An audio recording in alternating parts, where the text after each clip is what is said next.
माँ का आखिरी खत। रात को 12 बज चुके थे। माँ कभी दरवाजे की तरफ देखती तो कभी एक नजर घड़ी की तरफ। माँ की आंखों में और चेहरे पर चिंता साफ नजर आ रही थी।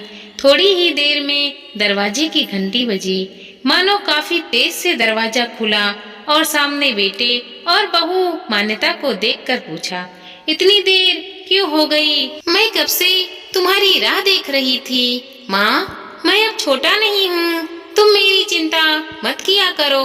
विक्रम घर के अंदर प्रवेश करते हुए बोला, बेटा कितना भी बड़ा हो जाए माँ के लिए छोटा ही रहता है। चलो छोड़ो, हाथ पैर धो लो, मैं तुम्हारे लिए खाना लगा देती हूँ। माँ ने दरवाजा बंद करते हुए कहा, माँ जी, हम बाहर से खाना खाकर आए हैं, आप खा लीजिए, हम सोने जा रहे हैं। बहू मान्यता ने कहा, लेकिन मैं तो तुम लोगों की पसंद की खीर बनाई है, आओ थोड़ा थोड़ा खा लो। माँ, तुझे एक बार में समझ नहीं आता क्या?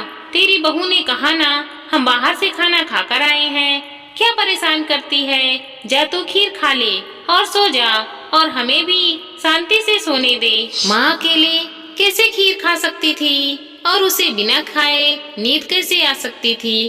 क्योंकि बेटे के इंतजार में उसने कुछ भी नहीं खाया था। वह किचन में गई और एक गिलास पानी पी और अपने रूम में चली गई। सुबह के 10 बजे विक्रम की आंख खुली। बाजू में मान्यता अभी भी सो रही थी।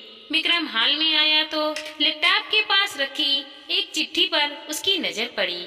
यह चिट्ठी किसकी हो सकती है, यह देखने के लिए उसने चिट्ठी खोली और पढ़ना शुरू किया। मेरे लाल, तो सोच ही रहा होगा कि एक ही घर में रहते हुए ये चिट्ठी क्यों? मैं तुम्हें बोलकर भी बता सकती थी।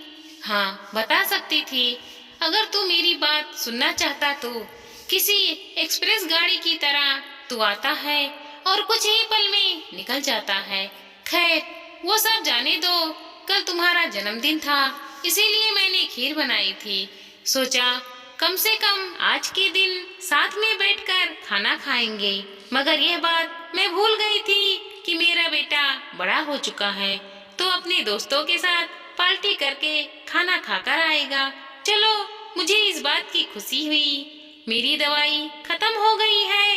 मैंने कुछ दिन पहले तुझे दवाई की एक चिट्ठी दी थी। अगर वक्त मिले तो वह दवाई मुझे ला कर दे देना, मुझे थोड़ी राहत हो जाएगी। विक्रम को याद आया कि 4-5 दिन पहले माँ ने मुझे एक दवाई की चिट्ठी दी थी। उसने अपने ऑफिस के बैग में जाकर उस चिट्ठी को तलाशा और उसे खोलकर देखा।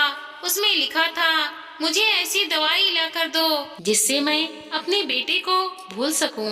विक्रम को रियलाइज हुआ कि मुझसे बहुत बड़ी गलती हो गई है। उसकी आंखें नम हो गई। वह तुरंत अपने माँ के कमरे की तरफ दौड़ा। सबसे पहले उठ जाने वाली माँ आज क्यों नहीं उठी थी? यह देखकर उसे आश्चर्य हुआ।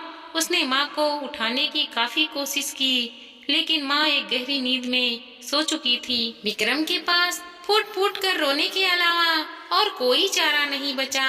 दोस्तों, ये कहने की जरूरत नहीं है कि माँ बाप का जीवन कितना मूल्यवान है। उनके रहते ही उनकी सेवा करो, उनसे प्यार करो। वह चले जाएंगे तो कुछ नहीं कर पाओगे।